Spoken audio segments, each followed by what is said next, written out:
today we're making another easy recipe. When I said easy, this one is easy peasy lemon squeezy, okay? You're just going to need a few ingredients to make this one. But before I show you guys how to make it, I'm asking you very nicely, if you're new to my channel, do not forget to hit the subscribe button, hit the bell so you can be notified whenever I upload a new recipe. And without further ado, let me show you guys how to make it. Alright guys, before I begin, I want to let you guys know the measurement for this recipe will be down below in the description box, but I'm skipping showing you guys the ingredients. Let me know if you guys like it that way better, or do you want to see the ingredients. That way, I don't know, the video will be a little bit shorter without me showing you guys the ingredients. Let me know which one works for you guys the best, okay? But first thing I'm going to be doing is cooking my ground beef. I like to start crumbling my ground beef while the stove is off. That way you don't have a chunk of ground beef sticking together.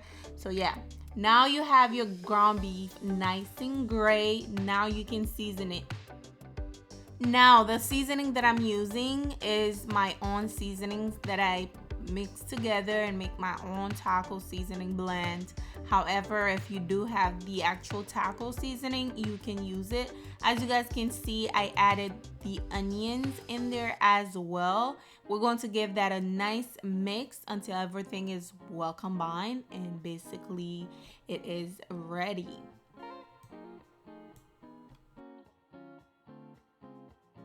Now you're going to take your ground beef, you're going to pour it in your baking dish, just like so. Like I said, this recipe is so easy, so effortless, but it tastes so good.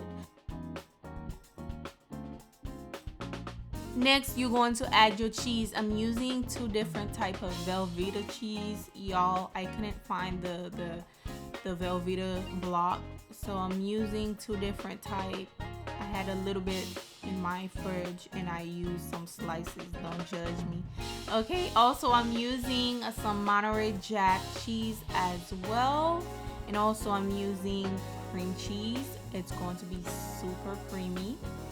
And I have another ingredient that you guys have to try this. I'm using cream of mushroom. I know a lot of you guys probably saying, oh wait, I don't like mushroom, but this, you're not going to taste the mushroom, you're just going to taste the creaminess. It's so creamy, you're going to love it. And over there is the Rotel tomatoes that I added, and I added some parsley as well. You can add some jalapenos if you like. We're going to bake it on 375 for 20 minutes.